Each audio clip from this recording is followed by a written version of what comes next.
ಯೇಸು ತಮ್ಮ ರಕ್ತத்தினாலே சமாதானத்தை உண்டாக்கினார். ಯೇಸು ತನ್ನ ರಕ್ತದಿಂದ ಸಮಾಧಾನವನ್ನು ಉಂಟು ಮಾಡಿದ. உன் பாவம் மன்னிக்கப்பட ஒரே ஒரு வழி ಯೇಸುವಿನ ரத்தம். ನಿನ್ನ ಪಾಪ ಕ್ಷಮಿಸಲ್ಪಡಲು ಒಂದೇ ಒಂದು ದಾರಿ ಯೇಸುವಿನ ರಕ್ತ. பணம் கொடுத்த பாவ மன்னிப்பை வாங்க முடியாது. ಹಣ ಕೊಟ್ಟು ಪಾಪ ಕ್ಷಮಾಪಣೆಯನ್ನು ಕೊಂಡುಕೊಳ್ಳಲು ಸಾಧ್ಯವಿಲ್ಲ. தான தர்மம் செய்து பாவ மன்னிப்பை பெற்றுக்கொள்ள முடியாது. ದಾನ ಧರ್ಮ ಮಾಡಿ ಪಾಪ ಕ್ಷಮಾಪಣೆಯನ್ನು ಕೊಂಡುಕೊಳ್ಳಲು ಸಾಧ್ಯವಿಲ್ಲ. ஒரு மனிதன் தன் பாவத்தை உணர்ந்து மனம் திரும்ப வேண்டும். ಒಬ್ಬ ಮನುಷ್ಯನು ತನ್ನ ಪಾಪಕ್ಕೆ ಮನವರಿಕೆ ಪಟ್ಟು ಮನ ತಿರುಗಬೇಕು. ஐயோ நான் பாவம் செய்து விட்டேன், ಅಯ್ಯೋ ನಾನು ಪಾಪ ಮಾಡಿಬಿಟ್ಟೆ, இந்த பாவம் எனக்கு வேண்டாம். ಇನ್ ಮುಂದೆ ಈ ಪಾಪ ನನಗೆ ಬೇಡ. உண்மையான இருதயத்தோடு மனம் திரும்பி ನಿಜವಾದಂತ ಹೃದಯದಿಂದ ಮನ ತಿರುಗು. பாவத்தை மன்னிக்கிற இயேசுவண்டை வரும் பொழுது, ಪಾಪವನ್ನು ಕ್ಷಮಿಸುವಂತ ಯೇಸುವಿನ ಬಳಿಗೆ ಬರುವಾಗ, பாவத்திற்கு பரிகாரியான இயேசு அவனை மன்னிக்கிறார். ಪಾಪಕ್ಕೆ ಪರಿಹಾರಕನಾಗಿರುವಂತ ಯೇಸು ಅವನನ್ನು ಕ್ಷಮಿಸುತ್ತಾನೆ. பாவத்திலிருந்து அவனுக்கு விடுதலை தருகிறார். ಪಾಪದಿಂದ ಅವನಿಗೆ ಬಿಡುಗಡೆಯನ್ನು ಕೊಡುತ್ತಾನೆ. மெய்யான சமாதானத்தை அவனுக்குள்ளே தருகிறார். ನಿಜವಾದಂತ ಸಮಾಧಾನವನ್ನು ಅವನಲ್ಲಿ ಕೊಡುತ್ತಾನೆ. அதற்காகத்தான் இயேசு சிலுவையில் ரத்த சிந்தை தன்னை ஒப்பு கொடுத்தார். ಅದಕ್ಕಾಗಿ ಯೇಸು ಶಿಲುಬೆಯಲ್ಲಿ ರಕ್ತವನ್ನು ಸುರಿಸಲು ತನ್ನನ್ನು ಒಪ್ಪಿಸಿಕೊಟ್ಟ. அந்த இயேசு இன்றைக்கு உன்னை சந்தித்துக் ಆ கொண்டிருக்கிறார். ಯೇಸು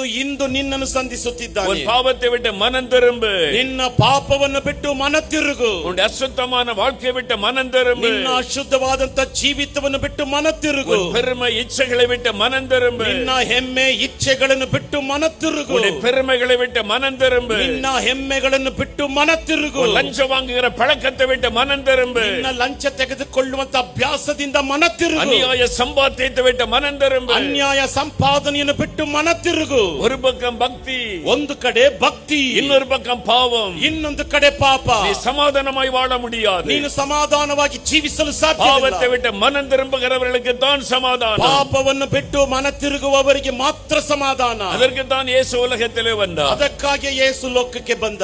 பாவ மன்னிப்பின் சமாதானத்தை உண்டாக்கினார். ಪಾಪ ಕ್ಷಮಾಪಣೆಯ ಸಮಾಧಾನವನ್ನು ಉಂಟು ಮಾಡಿದ.